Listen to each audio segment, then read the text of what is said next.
Amandine est une petite fille de 5 ans et demi. Elle vient juste de passer en CP à l'école primaire. Mais comme elle est née en décembre, elle n'a pas encore fêté son anniversaire. Cela l'énerve vraiment beaucoup. Elle a l'impression de passer son temps à expliquer qu'elle n'est pas petite, même si elle a 5 ans et qu'elle va bientôt avoir 6 ans, et d'abord, c'est pas l'âge qui compte. Amandine est aussi un peu plus petite que les autres en taille, alors cela n'arrange rien. « J'en ai assez qu'on me prenne pour une petite !» dit-elle souvent à sa maman qui essaye de lui expliquer que chacun grandit à son rythme. Amandine a 2 grands frères de 12 et 14 ans. Elle est la petite dernière, sauf que, vous l'aurez compris, elle n'est pas petite. À la maison, elle a donc décidé que c'était elle qui allait commander la fratrie. Elle n'hésite pas à donner des ordres à ses frères, qui trouvent cela plutôt drôle et très énervant. Mais comme ils l'aiment fort, ils ne se fâchent pas trop. Amandine a beaucoup de copains et de copines, car elle est très drôle et pleine d'énergie. Mais dans la cour, les garçons commencent à vouloir jouer uniquement entre eux. Ils disent que le foot c'est pas pour les filles. Amandine s'en fiche car elle n'aime pas le foot et qu'elle préfère jouer à chat glacé. Mais un jour, à la cantine, alors qu'Amandine se dirige avec son plateau vers son copain, il lui dit qu'ils ne vont pas manger ensemble aujourd'hui et qu'il va à la table des garçons. « La table des garçons ? Qu'est-ce que c'est que cette invention ?» s'écrie Amandine. « Bah oui, lui explique son copain Quentin. La table des garçons, c'est pour ceux qui aiment le foot, jouer aux billes et ceux qui sont grands. Tu vois bien que les grandes CM2 ne se mélangent pas. Il n'y a que les intellos qui sont amoureux pour manger avec des filles.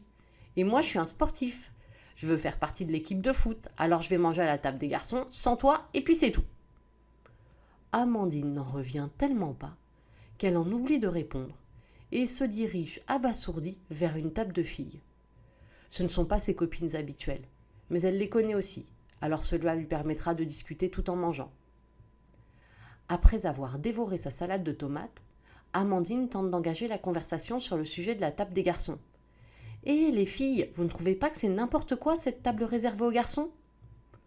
Océane, une grande de CE1, lui répond « Non, comme ça les filles sont aussi tranquilles pour parler des licornes, de la danse, de la gym, et raconter des trucs de filles sans être embêtées par les garçons. » Amandine n'est pas convaincue et réfléchit tout en mangeant son plat.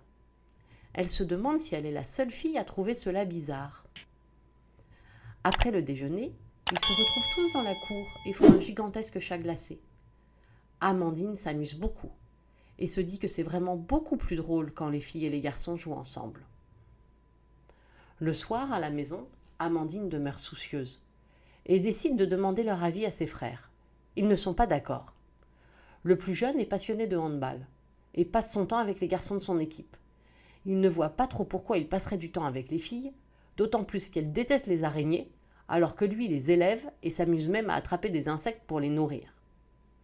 Son plus grand frère, lui, trouve que c'est plus chouette quand les filles et les garçons sont mélangés.